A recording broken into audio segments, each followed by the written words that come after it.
கர்த்தர் நல்லவர், அவர் கிருபை என்றும் உள்ளது. ஆமீன் சொல்லுங்க. கர்த்தர் நல்லவர். ஆமீன். நல்லது செய்கிற நல்லவர்னு நம்ம கர்த்தரை எல்லாருக்கும் தெரியும். நல்லது செய்கிற நல்லவர், நல்லது செய்கிற நல்லவர்னு நம்ம ஆண்டவரை நம்ம எல்லாருக்குமே தெரியும். ஆனா நல்லதுக்காக கெட்டது செய்யற நல்லவர்னு எத்தனை பேர் தெரியும்? புரியல? புரியாது. நம்ம கேட்டு பழகுனா வேற இல்ல. நல்லது செய்கிற நல்லவர்னு நம்ம ஆண்டவரை பத்தி நல்லாவே தெரியும். ஆனா நல்லதுக்காக சில கெட்டதை அனுமதிக்கிறது செய்யறது, அப்படி செய்யற ஒரு நல்லவர்னு நம்மள எத்தனை பேர் தெரியும்? எத்தனை பேர் தெரியும்? நான் ஆண்டவரை நல்லவர்னு இந்த கோணத்திலையும் பார்க்கறது உண்டு. ஆமே. காலையில பார்த்ததுல ஒரு ரீகேப்.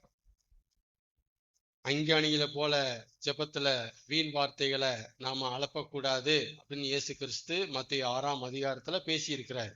மத்தேயு 6:7. வீண் வார்த்தைகள், அனாவசியமான வார்த்தைகள், தேவையில்லாத வார்த்தைகள் ஜெபத்துல பயன்படுத்தக்கூடாது. தட் மீன்ஸ் தேவன்கிட்ட நீங்க பேசும்போது கவனமா இருக்கணும். மனுஷன்ட்ட பேசுற மாதிரி தேவன்கிட்ட பேசக்கூடாது. தேவன்கிட்ட பேசும்போது நீங்க கவனமா இருக்கணும். தேவையில்லாத வார்த்தைகளை அளப்பாதீங்க, குழப்பாதீங்க, உழப்பாதீங்க, பில்டப் பண்ணாதீங்க. அப்படி பண்ணீங்கன்னா நீங்க அஞ்ஞானி. அஞ்ஞானி அப்படின்னா தேவனுடைய அறிவை அற்றவர்கள், தெய்வ அறிவு இல்லாதவர்கள். தெய்வம்னா என்ன, ஏது, யாரு, எப்படிப்பட்டவருங்கிற அறிவே இல்லாதவர்கள். அது பேர் தான் அஞ்ஞானி. ஆமே. அப்ப நம்ம ஜெபத்துல தேவன்கிட்ட நம்ம ஒண்ணு கேட்கிற விஷயத்துல, ஒண்ணு தெரியப்படுத்துற விஷயத்துல, வேண்டிக் கொள்கிற விஷயத்துல தேவையில்லாத வார்த்தைகள் இடம்பெறக்கூடாதுன்னா 3 பாயிண்ட் ஆண்டவர் நமக்கு சொல்லி கொடுத்தாரு. இந்த 3 சத்தியம், 3 நாலேஜ், 3 அறிவு நமக்கு இருந்தா மட்டும்தான் வீண் வார்த்தைகளை நம்ம ஆட் பண்ண முடியாது. வாய்ப்பு இல்லாம போயிடும். நம்பர் 1 என்னது? நமக்கு என்ன தேவைன்னு அவருக்கு தெரியும். நம்ம தேவைகளை அறியாத கர்த்தர் அவர் அல்ல. நமக்கு என்ன வேணும் அப்படின்னு ஆண்டவருக்கு நல்லா தெரியும். அந்த மனப்பாங்கோட, அந்த மனநிலையோட நீங்க ஜெபத்தை அணுகணும். 2வது, நமக்கு என்ன வேணும், நமக்கு என்ன தேவைங்கிறத நாம அவர்கிட்ட சொல்றதுக்கு முன்னாடியே அவருக்கு அது தெரியும். நீங்க சொல்லிதான் தெரியணுங்கிற அவசியத்துல அவர் இல்ல. நீங்க சொல்லிதான் அவருக்கு அது தெரியும் அப்படிங்கிற அவசியத்துல அவர் இல்ல. நீங்க சொல்லாமலேயே உங்களுக்கு என்ன தேவைன்னு அவர் தெரியும். இதுதான் தெய்வ அறிவு, கடவுளை பற்றிய நாலேஜ், பரம்பொருளை பற்றிய அறிவு. 3வது, எப்படி நாம சொல்லாமலேயே நமக்கு என்ன தேவைங்கிறது அவர் தெரியுமோ, அதே மாதிரி நாம கேட்காமலேயே நமக்கு அதை தரணுங்கிறதையும் அவர் தெரியும். சொன்னாதான் தெரியும் அப்படிங்கிறது இல்லாத மாதிரியே கேட்டாதான் தருவாருங்கிறது உண்டு. நம்ம இந்த பக்கம் வரமாட்டோம். கேட்டாத்தாங்க தருவாரு அப்படிங்கிறது இல்ல. நீங்க கேளுங்க, கேட்காம போங்க, அது உங்க பாடு. தேவனை பொறுத்த வரைக்கும் நான் அறிஞ்சுக்கிட்ட இத்தனை வருஷம் அனுபவம் உண்மையை சொல்றேன். நான் கேட்கறது கேட்காதெல்லாம் உங்க கதை. உங்க விஷயங்கள்ல அவருக்கு சொல்றது சொல்லாததெல்லாம் உங்க கதை. அது உங்க பாடு. அது நீங்க சொன்னாதான் அவருக்கு தெரியணும் அப்படிங்கிற அவசியத்துல அவர் இல்லாத மாதிரியே, நீங்க கேட்டாதான் தரணுங்கிற அவசியத்துல அவர் இல்ல.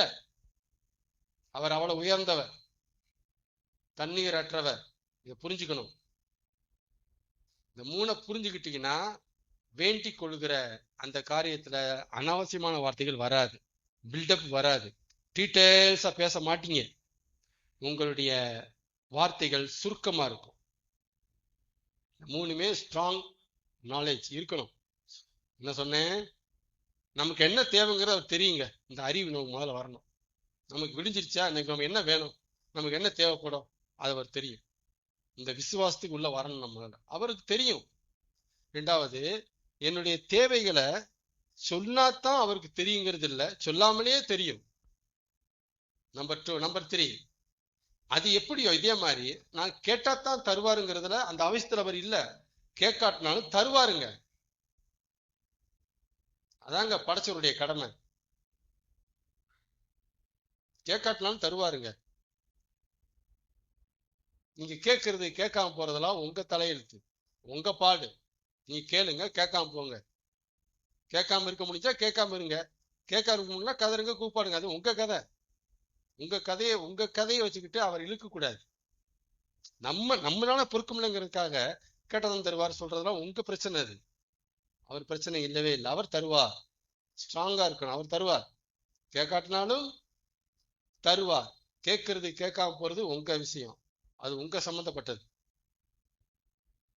சொல்லாட்டினாலும் அவர் தெரியும், சொல்றது சொல்லாம போறது உங்க இஷ்டம், உங்க பாடு. ஆமேன். இந்த 3 நாலேஜ் நல்லா தெளிவா ஆழமா இருந்துச்சுன்னா, ஜெபத்தை அப்படி அணுகுனீங்கன்னா வீண் வார்த்தைகள் வராது. ஆமேன்.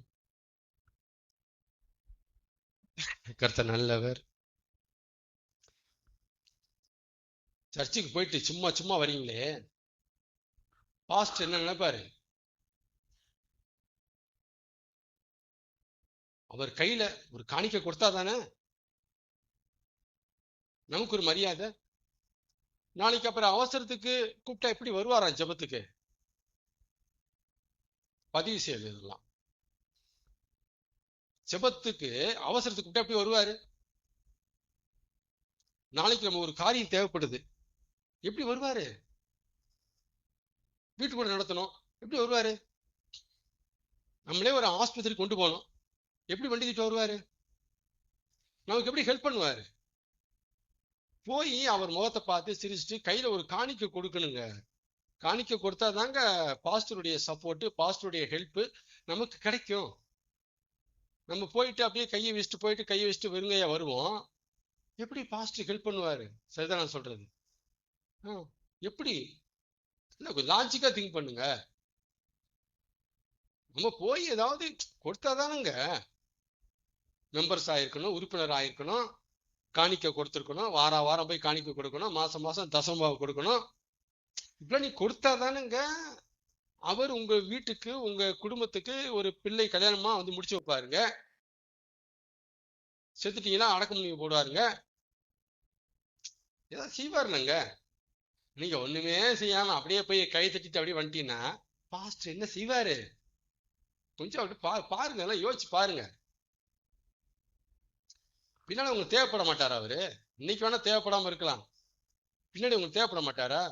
அப்புறம் இப்பயே காணிக்கை கொடுத்து கொஞ்சம் வைங்க. இந்த எண்ணத்துல நீங்க பாஸ்டர் கையில நீங்க காணிக்கை கொடுத்தீங்கன்னா அது காணிக்கை கிடையாது, லஞ்சம். பதிவு செய்யுங்க. இப்படி நிறைய அலையுதுங்க லஞ்சம். லஞ்சம் வாங்குறதும் லஞ்சம் கொடுக்கறதும் குற்றம்ட்டு சர்ச்சில் எழுதி போடணும்னு நான் நினைக்கிறேங்க. இங்கேதான் எழுதி போடணும். லஞ்சம் வாங்குறதும் லஞ்சம் கொடுக்கறதும் குற்றம். ஏன் காணிக்கை தரான்னு தெரியாம நானும் வாங்கக்கூடாது, எதுக்கு காணிக்கை தரன்னு தெரியாம நீங்களும் கொடுக்கக்கூடாது. எது காணிக்கை கொடுக்குறீங்க? பாஸ்டரை ஐஸ் வைக்கிறீங்களா?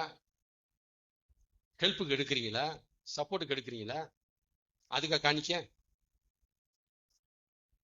ரொம்ப கவனமா இருங்க. கிறிஸ்தவம் கண்ணாமண்ணான்னு போயிட்டு இருக்கு, கவனமா இருங்க. அவர் உங்களை மேய்ச்சாரா? அவரால் நீங்க ஆவிக்குரிய வாழ்க்கையில முன்னேறிட்டீங்களா? அவர் உங்களை ஃபீட் பண்ணாரா? ஆகாரம் கொடுத்தாரா? பண்ணுங்க. இல்ல இந்த அவங்களுக்கு உதவுவாங்கல்ல லஞ்சம், இந்த லஞ்சம் கொடுக்குறவங்க இருக்கக்கூடாது, நிப்பாட்டிடணும்.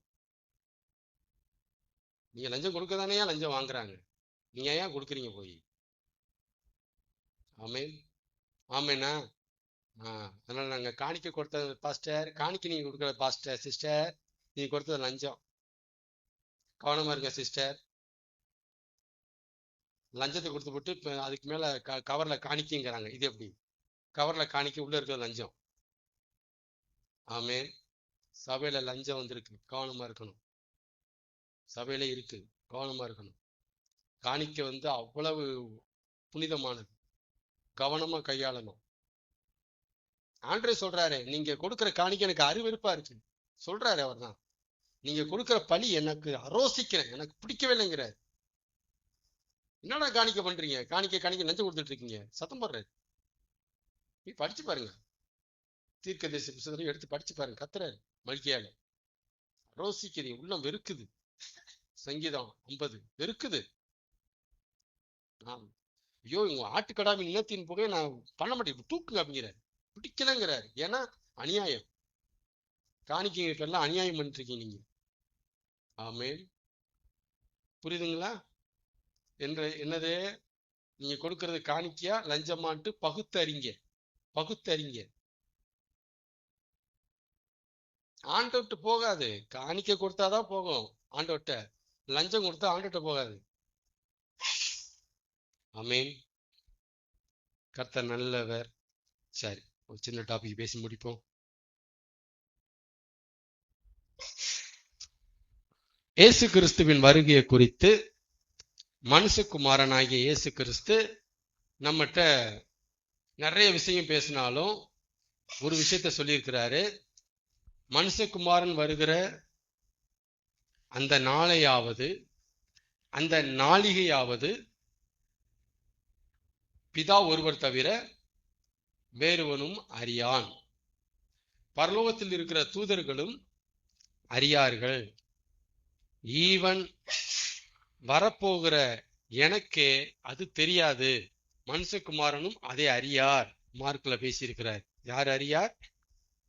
மனுஷகுமாரனும் தெரியார். ஏன்னா யார் தான் வரப்போறார்? அவர் தான் வரப்போறாரு, அவருக்கே தெரியாதுன்னு சொல்றார். சரிங்களா?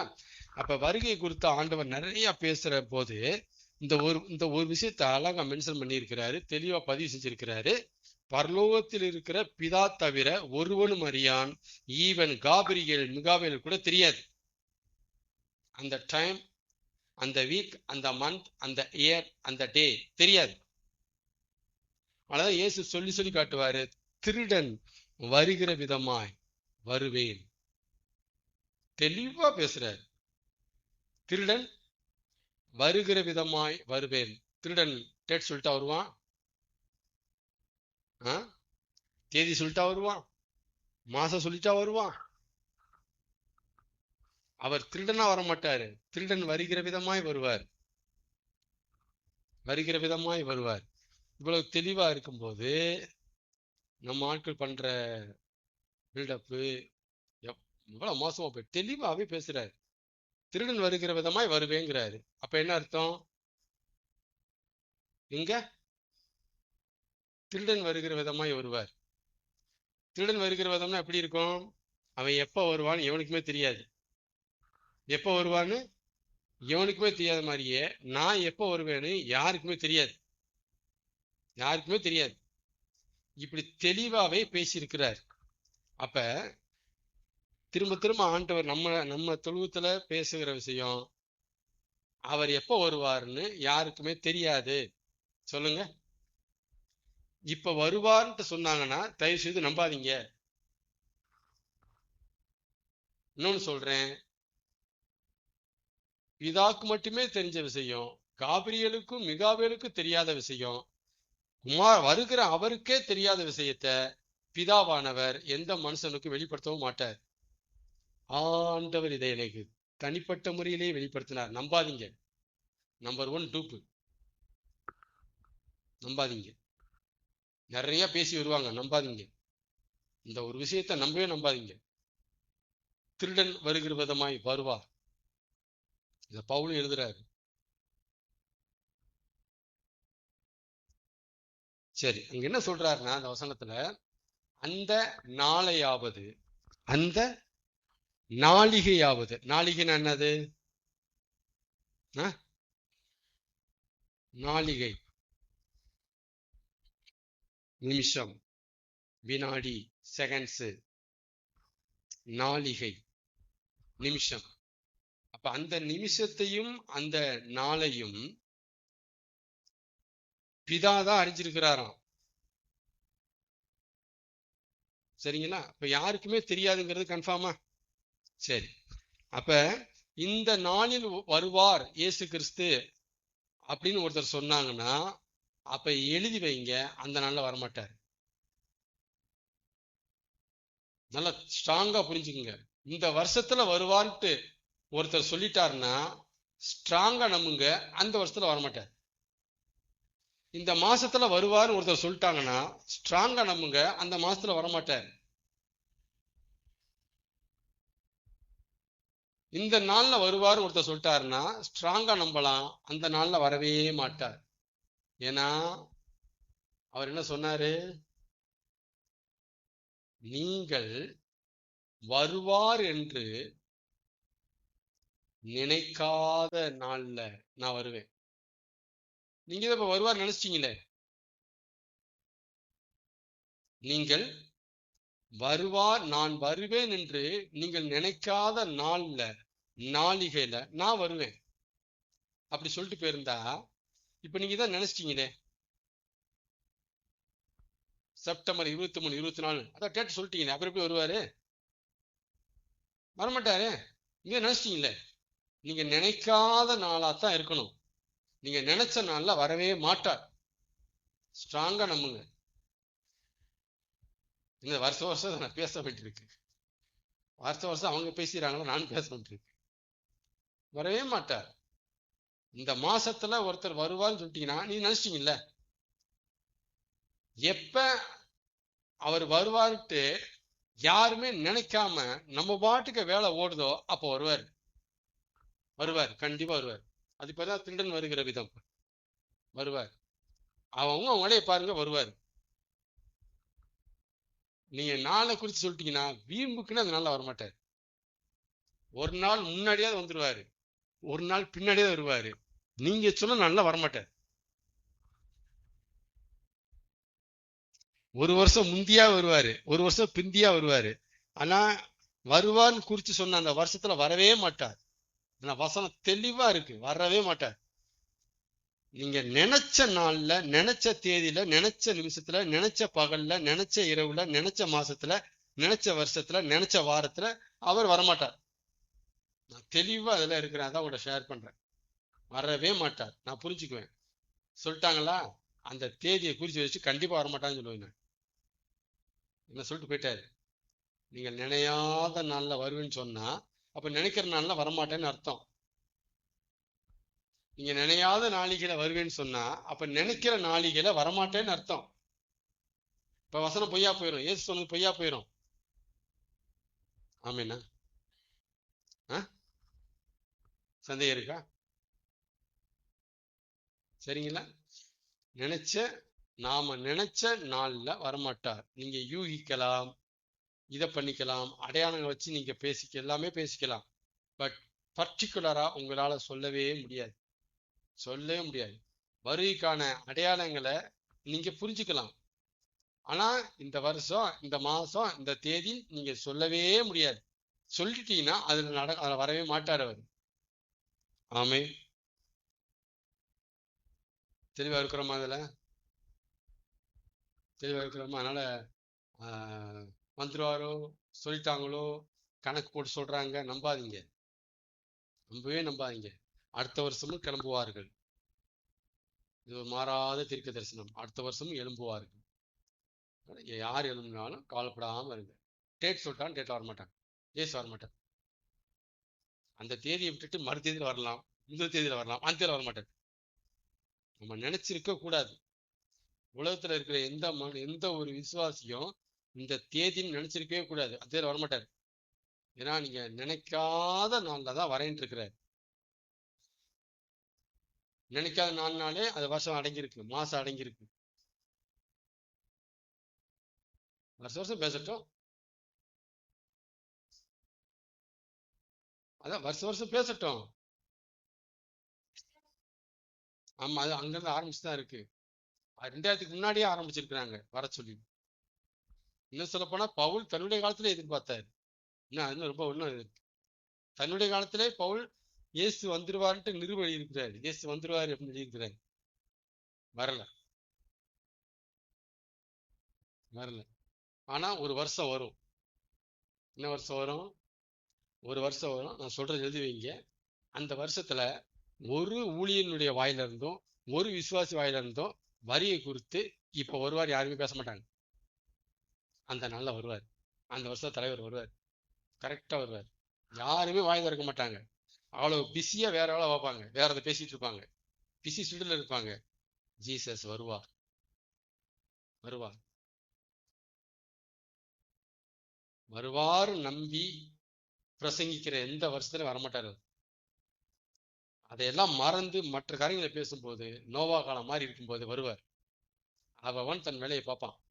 வரியை குறித்து சிந்தனை இல்லாம வேலையை பார்த்துருப்பாங்க. வருவார். அது இப்பதான் திருடன் வருகிற விதமாய் வர்றது. ஆமென். கர்த்தர் நல்லவர். சரி, யோபு 2:10 பேசி முடிப்போம். யோபு 2:10.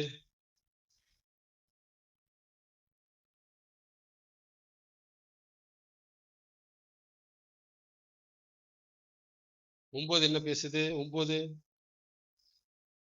அப்பொழுது யோபின் மனைவி அவனை பார்த்து, நீர் இன்னும் உம்முடைய உத்தமத்தில் உறுதியாய் நிற்கிறீரோ? தேவனை தூசித்து ஜீவனை விடும் என்றாள். அதற்கு யோபு, நீ பைத்தியக்காரி பேசுகிறது போல பேசுகிறாய்.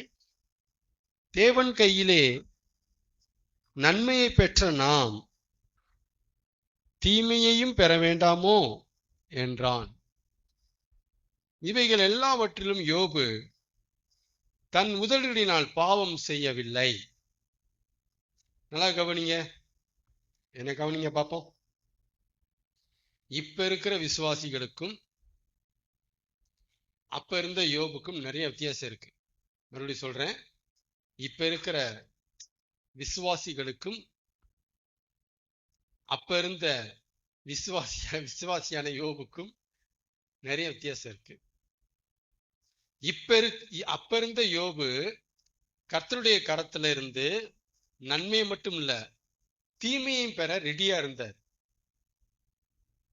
ரெடியாவே இருந்தார் அவர். இப்ப இருக்கிற விசுவாசிகள் கர்த்தருடைய கையில இருந்து நன்மையை பெறத்தான் ரெடியா இருக்கிறாங்க. அது ஏன் சொல்ல வர, நல்ல வேலைக்கு யோபு காலத்துல இந்த மாதிரி சர்ச்சஸ்னா இல்ல.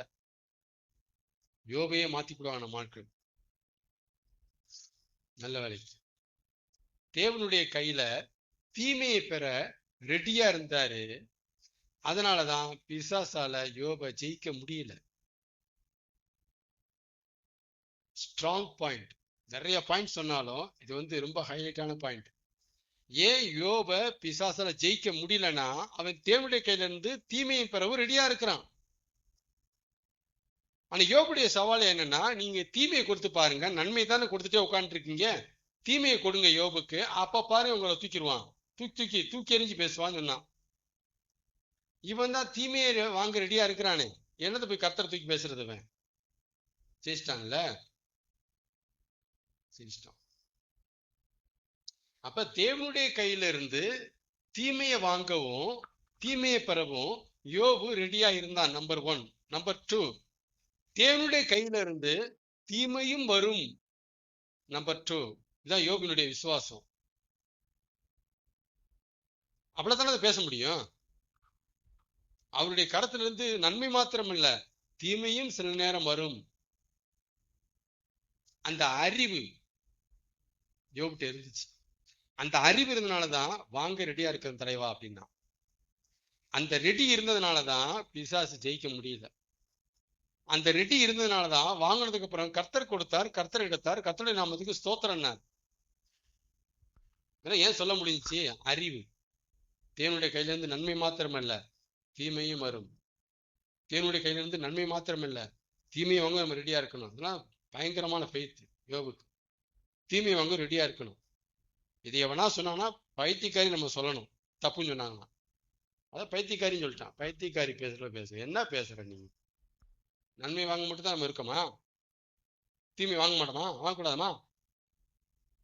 இங்க பேசுறான் சவுடால். நாம ஏன் தீமை வாங்க ரெடியா இருக்க மாட்டேங்கிறோம் அப்படின்னா, ஏன் ரெடியா இருக்க மாட்டேங்கிறோம்? நீங்க சொல்லிருங்க, ஏன் ரெடியா இருக்க மாட்டேங்கிறோம்? ஏன்னா யோபு அதிசய பிறவி. அவன் சம்புலையும் தங்கத்திலையும் பண்ணி வச்சிருந்தாரு. நம்மள மண்ணை பண்ணிட்டாரு.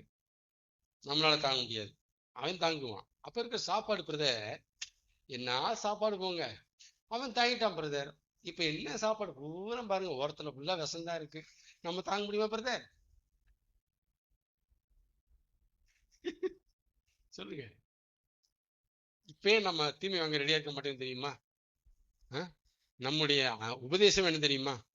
தேவன் கையிலிருந்து நன்மை வருமே தவிர ஒரு காலத்திலும் தீமை வராது. பிரியமானவர்களே, யாக்கோப்பு என்ன சொல்லுகிறார்? நன்மையான எந்த ஈவும் பூர்ணமான எந்த வரும் ஜோதிகளின் பிதாவினிடத்திலிருந்து பார்த்தலிருந்து உண்டாக்கி அங்கிருந்து இறங்கி சொல்லுகிறார்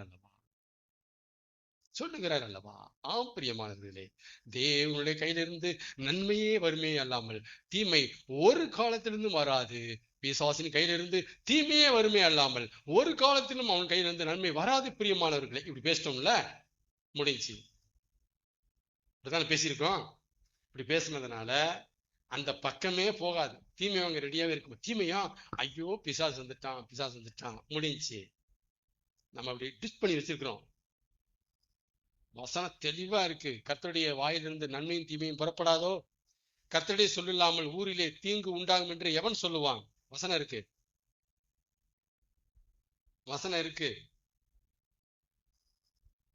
கர்த்தருடைய கையில இருந்து தீமையே வராது பிரதர். அப்பனா முதல் கேள்வி, அன்னாளின் கற்பத்தை அடைச்சது யார்? இந்த பயிர் சொல்லியாங்க யாராவது? அன்னாளின் கற்பத்தை அடைத்தது யார்? எப்படி பத்தீங்களா? எப்படி பேசுறோம் தெரியும். தீமையா? பிசாசுதான். கண்ணை மூடிட்டு பிசாசு. அப்படிதான் உபதேசி இருக்கிறாங்க. தப்பு விசுவாசி மேல, மைக்க பிடிக்கிறவங்க மேல உள்ள பிரச்சனை. தெளிவா இருக்கு. அன்னாளின் கற்பத்தை கர்த்தர் அடைத்திருந்தார். தெளிவா இருக்கு. சொல்லுங்க. கர்த்தர் கையில இருந்து தீமையே வராதுன்னா அன்னாளின் கற்பத்தை அடைத்தது யார்? கர்த்தர் கையில இருந்து தீமையே வராது அப்படின்னா நரகத்தை படைத்தது யார்? இவ்வளவு தீ எரியணும், இவ்வளவு புழு அதுல இருக்கணும், இவ்வளவு டிகிரி செல்சியஸ் எரிஞ்சு அப்படி ஆகணும், செஞ்சது யார்? கேள்வி இருக்கு. இந்த கேள்வி பதில் இருக்கா?